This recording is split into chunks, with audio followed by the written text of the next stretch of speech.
functions. So, let me just sort of go through quickly then, just mark the 18 scenes. There are 18 scenes in the play. That's not more, that's sort of average-ish. Some of the comedies tend to have less scenes, and some of the histories seem to have more scenes. And remember, we were talking about a play that goes from history into tragedy. And this is kind of mid-career we were sort of talking about, sort of like in some ways kind of the height of his career too, 1599, so it's all very, very interesting, to me, these kinds of plays. But let me just kind of go through this really quickly, and I try to do this sort of proportionally. We've got this opening scene, 80 lines. Remember, we talked about this a lot. Boom, get in there. The people, we have no idea who they are. They got funny names, and they're starting to say funny words. But they're laying out, they're getting us oralies, and it's only 80 lines. It's not torturous. It's not like 400 lines of like, what are they talking about? Right? It's just a little palate thing, a little appetizer, little things to like get your ears. And yeah, there's some interesting things in there, you're supposed to carry on to. But the point is, mark, set, go. What happened? We've got things going on. Crowd. Remember we talked about crowd introduced. We did it. We're setting the stage, and who shows up in 80 lines? JC, right? He pops up on stage. Now, on the other end, 35 lines from the end, Octavius is in charge. Right? We talked a little bit about this sort of symmetry thing, right? It's really interesting. And so the other thing I charted today was, what happens when Caesar dies, and when does Octavius come in? First time we hear from him? Right then, right? So you got this interesting thing about who's in charge here. It's Julius Caesar, and then it's Octavius Caesar, right? And how he gets to be. He's in charge until he's not in charge. He's not in charge until he's in charge. Right? It's fun, isn't it? Baton passing. Okay, so then we get the big scene with JC coming in, and about halfway through isn't this Brutus and Cassius starting to kind of tell us what's happening, with this little tete-a-tete about like what's really going on, right? Cassius is starting to work on Brutus, right? Halfway through this scene. And then we've got, I don't know what happens in that scene, the third scene. Street scene. I don't know what's happening there. Somebody who knows the play really well can tell me what's happening in that scene.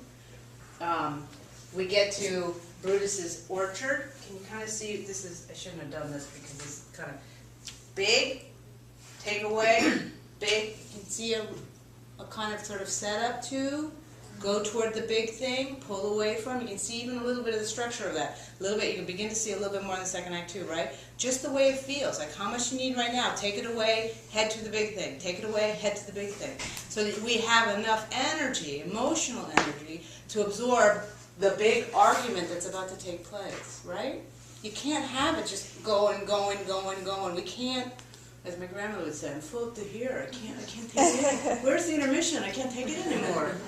Give me that break. So in some ways, he even structurally, small, large, small, large.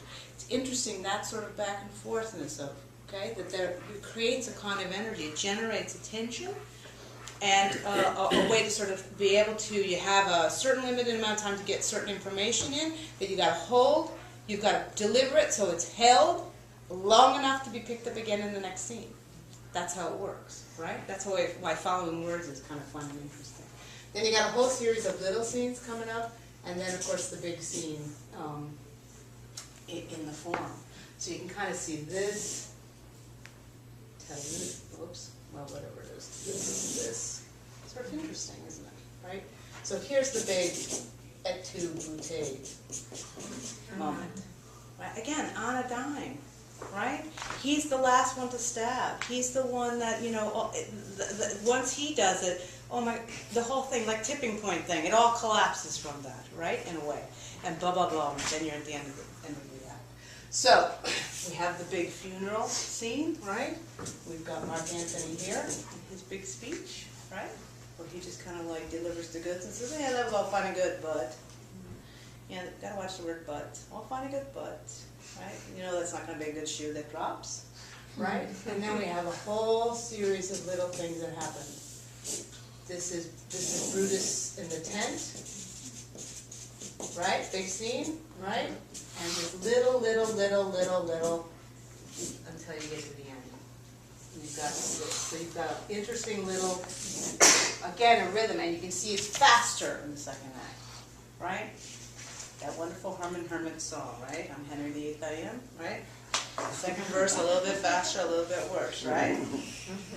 We're still working on the Heinz ketchup comment from last week, I understand. That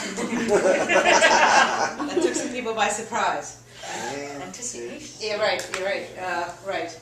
Just showing I'm of a certain age.